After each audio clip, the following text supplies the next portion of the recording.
World pausing to remember the tragic events that unfolded 2 years ago. All right, we have team coverage for you tonight as we remember and reflect on the events of that day. And we begin our team coverage with Fox 5's Lisa Evers and the negotiations for a ceasefire deal still going on at this hour. Lisa? Well, Natasha and Steve, the October 7th attack on Israel by Hamas killed more than 1,200 people and took more than 250 others hostage. 48 hostages remain, with 20 believed to still be alive. And now there's new hope that President Trump's Mideast peace deal will bring them home. In southern Israel, hundreds gathered today at a powerful and moving memorial to the more than 375 victims killed while attending the Nova Music Festival on October 7th, 2023. Israeli soldiers provided security while they remembered those who went to a concert and never made it home. The attack on Israel, targeting mostly civilians, started the Gaza war between Israel and Hamas. The United Nations says it has claimed the lives of more than 66,000 Palestinians.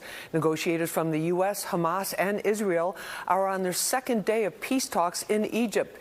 President Trump has proposed a 20-point peace plan which would end the war in Gaza. It calls for the withdrawal of Israeli troops after Hamas disarms. An international security force would be put in place with a territory governed by international authorities. It provides for return of the hostages and ensures the safety for Gaza residents as well as Israeli citizens, along with economic and humanitarian aid.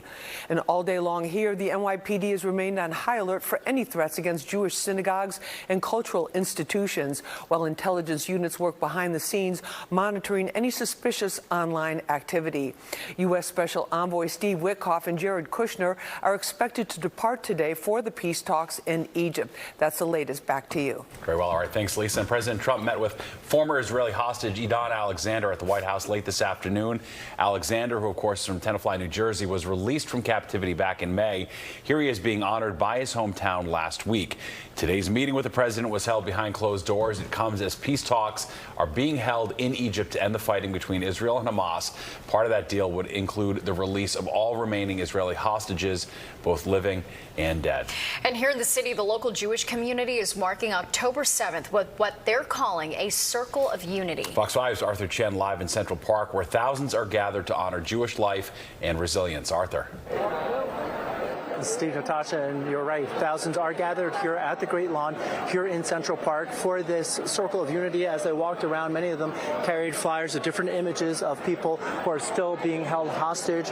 This is being marked on a 2-year, at the 2-year mark of what was this horrendous terror attack by Hamas in Israel, and it was what sparked the devastating war that destabilized the Mideast and divided people that were far from those borders, including here in New York City. Now, what you see right now are those who have gathered here. Organizers said they expected thousands, and by one estimate, there was about 2,500 people taking part in this.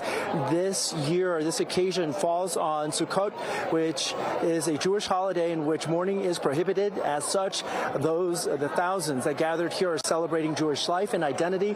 The organizers scheduled the singing, dancing, and praying that's here, and they say they are doing it in large part because there are many, including the hostages, who are unable to be here, and that includes innocent lives that have been lost. The message is that the Jews are unified, the Jews will stay strong, the Jews will never hide, and we will always show our Jewish pride. It's been 2 horrific years for us all over the world, and we're still just praying for hostages, hoping to get them back, the ones that are alive, the bodies that are being held. It was a horrific, horrific day for us as Jews internationally all over the world 2 years ago, and they've been in our thoughts every single day, and it's important for us to come together and still use our voices. Now, on people's minds here, as you might imagine, is what Lisa covered before, and those are the peace talks that are underway on President Trump's plan to both end the war and also facilitate the return of all the remaining hostages. A lot of people out here are cautious because they feel like, in their words, they've been here before. So to put it succinctly, there is hope, but not that much optimism. That's it from Central Park. Arthur Chen, Fox 5 News. Steve, Natasha, back to you guys. All right. Thanks, Arthur.